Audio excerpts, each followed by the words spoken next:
Okay, so hi again. We have here another problem which needs some applications sa mga learning nato sa solid geometry. Okay, so here's the problem. We have the diameter of two spheres given ang ilang ratio, 1:3. So, ang usa ka diameter is mas gamay, usa kay mas dako. So, we have two spheres here of different sizes given ang ratio sa diameter 1:3. The sum of their volumes is 1,350 cubic units. Find the volume of the larger sphere. Okay? So, first things first, let's highlight unsay gipangita sa atong problem, the volume of the larger sphere. So, maybe it would be helpful that we recall first the formula for the volume of a sphere. Diba? The volume of a sphere is equal to 4/3 pi radius, say r cube. Diba? This is the formula for the volume of a sphere. So, and then let's extract what is given sa problem. The diameter of two spheres are in the ratio of 1:3. Okay? Excuse me. Okay. We can use that, we can interpret that mathematically.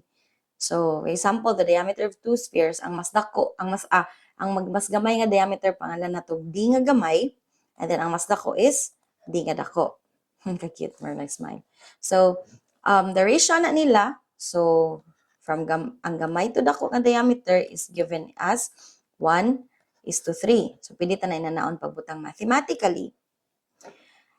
Okay, from there, before we proceed with other nga mga details, let's just make our mga variables consistent. Okay? Sa ato ang nabalaan man nga commonly used na formula for volume of a sphere, it's expressed in terms of radius man. How about ato sa ni siyang i-radius na lang pagkastorya pod, pagkastorya. 'Di ba? Diameter is just 2 times our radius. So, kung in terms of radius ni siya, we can write this as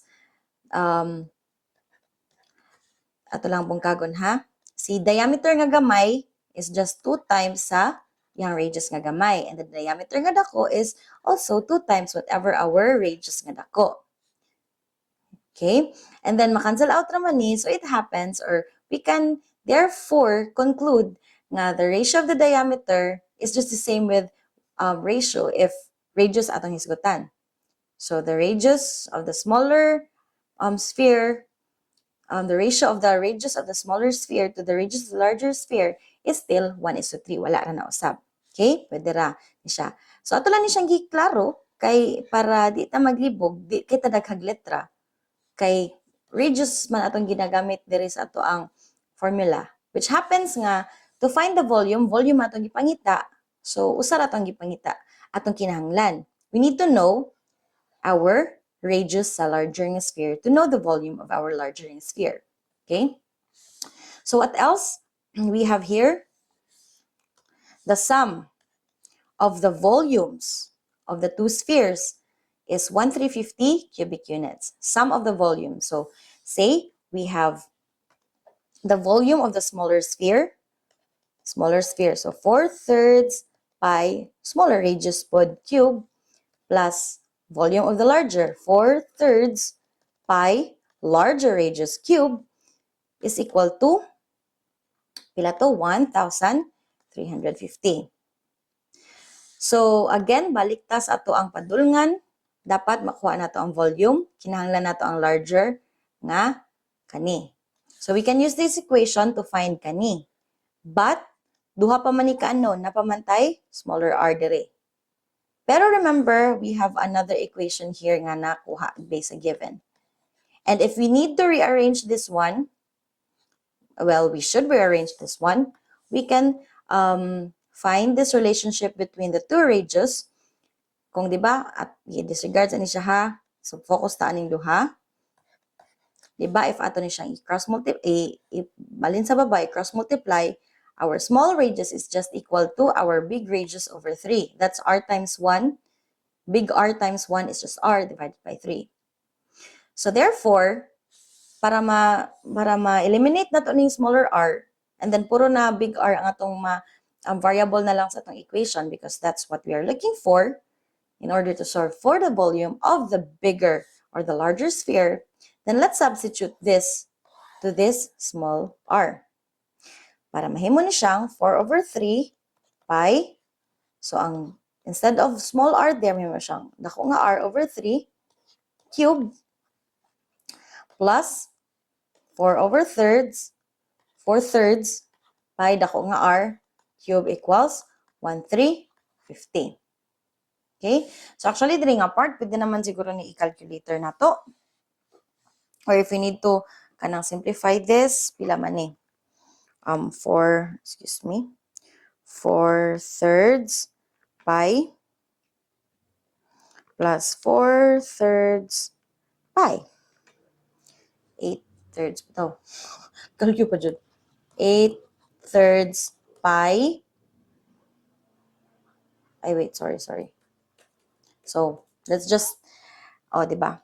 Hasta ko, naglibog apil. But let's just, kuha na lang sa calculator siguro para madali. But pwede naman, jud good. Naman namon tanibi.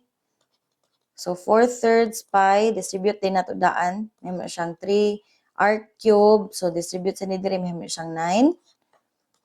Plus 4 thirds pi r cube equals 1,350. So, may mo siyang 4 thirds pi r cube, 4 thirds pi over 9 plus 4 thirds pi. So, bayra? Diba? Mag-usara magyapon ni sila. 4, may mo na siyang 4 pi over 3 times 9 r cube plus 4 thirds 4 pi over thirds r cube. Diba? Klaro na nga similar terms ra sila. 1,350. So, i-add lang natin ilang coefficient. 3 times 9, numerical coefficient, to be precise, to be accurate. 4 pi over 3 times 9 plus 4 pi over 3. So, muna siya. Akong isuwat ang decimal, but pwede raman ilargo na lang ninyo og kuan sa calculator, like store bitaw para di siya wala tay daghang round of nga may tabo. Diba? 1,350. Sumpay na ito ha. So, may mo siyang r is equal to cube root of 1,350 divided by kanang 4.65. But as much as possible, ikaturang nakastore nga value sa inyong calculator para dili ta mag-run off mas duol sa tinuod atong answer. R there is square root, no, not square root, but cube root. Cube root of 1,350 over our answer. So that's gonna be 6.62. So that's not yet the answer because what we are looking for here is the volume of the larger sphere. Ang nakuha na to is there you go. Actually, naray ko ay dili na lang tani cube root para largo r cube. Diba? Actually, okay. If nasubay na ninyo, diba? We need to substitute naman here. But as you can see, diba, our volume is equal to 4 thirds pi r cube. And then, if dili rata ni siya ikuan, if ato siyang padayonon, sige, let's, v is equal to 4 thirds pi, r is 6.62 cube. But kung hunong rata diri nga part, wala na to siya gi-cube root, kani siyang value diri nga 1,350 divided 4.65, muna ni siya tong largo og substitute diri sa r cube. But still, we'll get the same answer naman gihapon. Okay? Kasi naglibog na mo, subayan na lang. O kasubay mo sa katong ikaduhan ang resulte for the go. If wala, dayon, pwede naman gihapon ka ni. Kaya cube root na to, nakuha man dyan na to ang r base ato ang unang pamaagi nga we need to find r to find our volume. So the volume here, natong makuha is kana 4 thirds pi Dayon na nga to ang katong nakuha nga r cube. And we'll get 1,2,1. Sobra ano sa ka 1. 1,215 cubic units. So, bayra? Okay, if you have corrections, if natay sipyat, okay, bas medyo katag atong solutions yun, no? But hoping na subay ra gihapon kung diin gikan o giunsa pag manipulate ang mga equation. For the go. So, there you go. Hope nga kada siya. Naklaro ra.